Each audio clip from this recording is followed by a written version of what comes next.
Hi guys, Sherrie here. I'm in my backyard and I was just sitting here thinking that I wanted to journal when are moments in my life where everything feels right, and it's honestly in my backyard. I actually was getting ready to journal, but I felt like I wanted to I wanted to record, and this is the first time I think I've vlogged since I've had one of the most traumatic experiences of my adult life take place.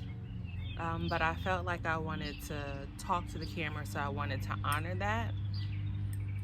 Um, and this traumatic experience, I'm in no way ready to talk about that publicly. So I'm not, and I'm not going to feel obligated to share. Um, but I was just thinking that on my Instagram, the last thing I posted a reel, and I said that I'm reminded that we no longer get knocked down when it comes to trauma in our lives. We walk through it by faith.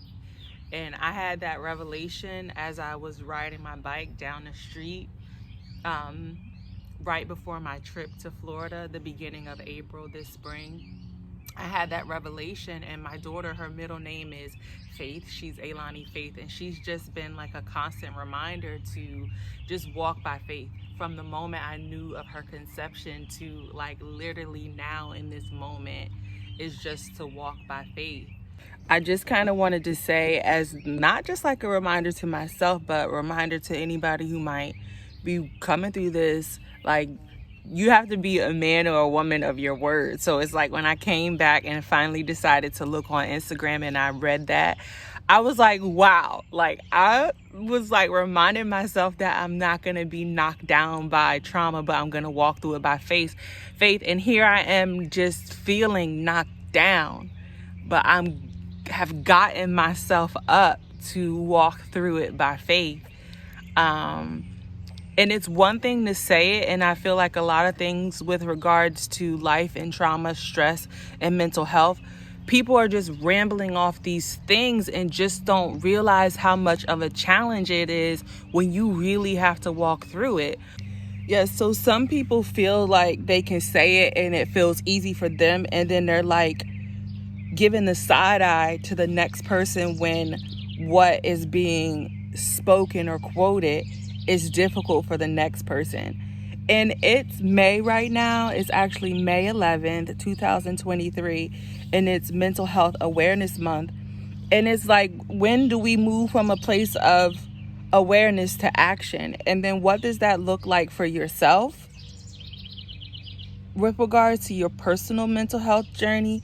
And what does that look for our loved ones, to move from being aware to like taking action, and what does that look like?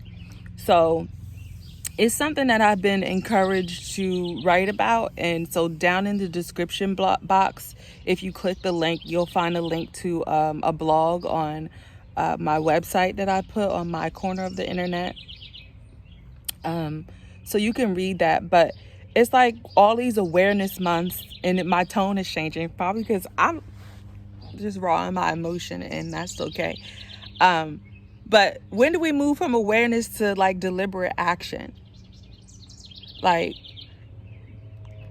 the stigma attached to mental health just doesn't feel right, especially for those of us who are experiencing significant challenges with mental health, whether it be a one thing or you're like walking through it by faith like me.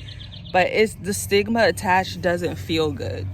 And it's like, you got to move from the stigma and the generational stigmas and stereotypes to true awareness.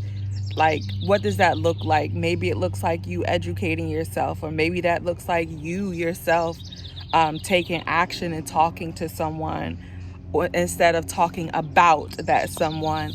It's just sickening to me to like see the awareness and then there be no action. or to claim to be woke with regards to the topic of mental health and self-care, and then there be no action. So yeah. But I realized for myself that I can't be aware and not take action. You just can't. You can't be aware of fear in your life and not do something about it.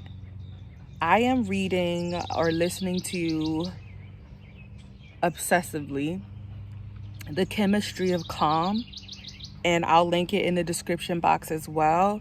Life-changing for me. Life-changing for me. Life-changing, especially after what I recently experienced.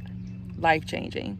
So The Chemistry of Calm, I'm going to encourage you to, I just text my husband, like, I really want you to listen to or read The Chemistry of Calm. Not because I think he needs it for himself, but he's married to a trauma survivor. So I think in that piece of moving from awareness to action, like doing things like listening to like books like The Chemistry of Calm has been so helpful. And I found that book because, you know, on Pinterest, like the algorithm, like once you search for one thing, they'll recommend certain things in that similarity of that search. So books keep popping up. So every time a good book pops up, I pop it in the Hoopla app and I find the audiobook. So if you don't know what Hoopla is an app that you use through your county's library system. So you have to have a library card, which you get for free with your county's library system. If your county in your state is a part of this Hoopla app, and most of them are, then you get to use the Hoopla service, which allows you to read books, listen to books, music, movies for free. So every time a book pops up on Pinterest, I search it on Hoopla first so that I can read it on my phone or listen to it on my phone. So let that be your little tidbit of the day. Get yourself a library card and move from awareness to action. And don't forget to read my latest blog post, which is linked in the description box. And don't really expect much from me on social media. I just want to show up in real life and just show up for myself and be strong, not for nobody else, but just for myself. And that is okay. That is okay. Not that I don't have time for anyone else, but it's just time. It just is the time for me to show up for myself and be in spaces like this in my own backyard, that where everything just feels right and I feel safe. Until next time, don't forget to click subscribe and comment in the description box, or reach out to me privately if you need resources for your mental health journey. Look in the description box because I've included some for you. Not in any shape or form that I'm a professional. I'm just sharing what I've found to be helpful for myself and for others in the description box.